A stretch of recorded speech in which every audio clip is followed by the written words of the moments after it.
Kemarin ngucilin yang imim RT, sekarang dikucilkan se-Indonesia. Enggak masalah, enggak masalah, enggak masalah. Itu kan dia kepancing, jangan muncul bilang.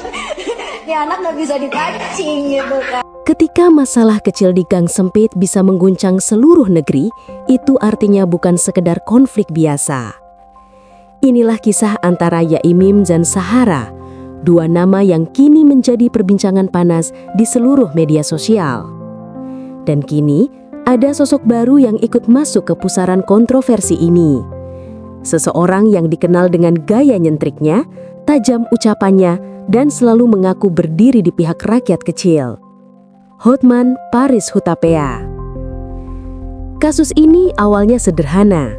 Yaimim, seorang mantan dosen UIN Malang, merasa terganggu karena mobil-mobil rental milik Sahara sering diparkir di depan rumahnya.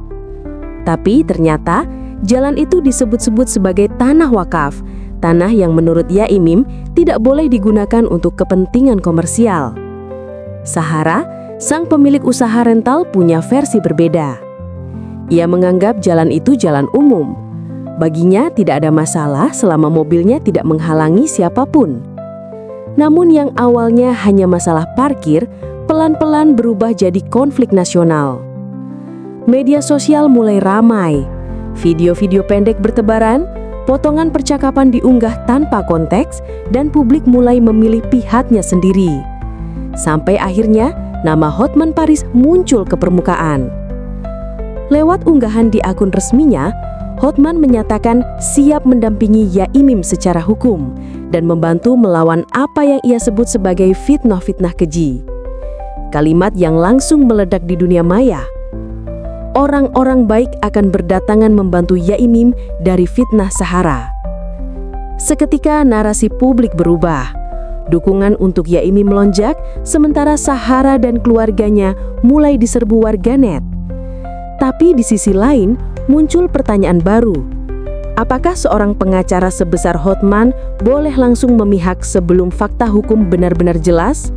Beberapa ahli hukum menilai, langkah Hotman bisa menjadi bumerang, karena di mata publik, pernyataannya bisa membentuk opini sebelum proses hukum dimulai.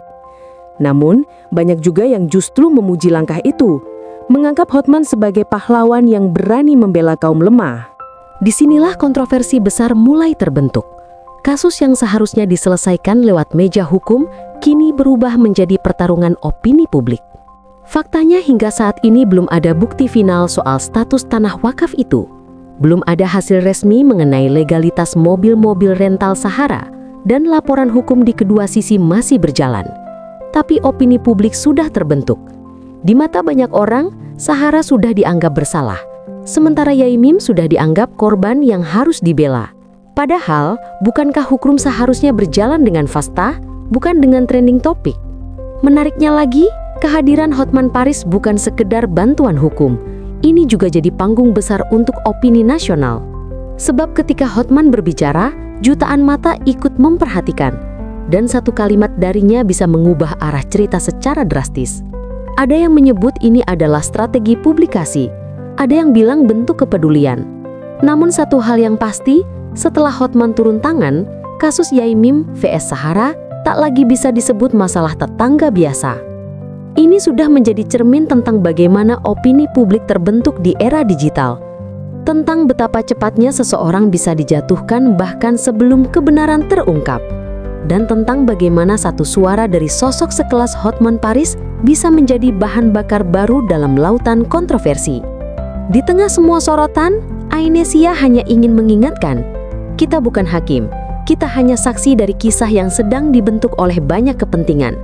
Kebenaran bukan hanya tentang siapa yang paling lantang berbicara, tetapi siapa yang tetap berdiri tegak saat semua orang mulai menunjuk tanpa tahu apa yang sebenarnya terjadi. Terima kasih sudah menonton Ainesia Channel. Jangan lupa like, share, dan subscribe. Karena setiap kontroversi selalu punya dua sisi. Dan di balik kisah yang tampak sederhana, selalu ada misteri yang belum terungkap sepenuhnya.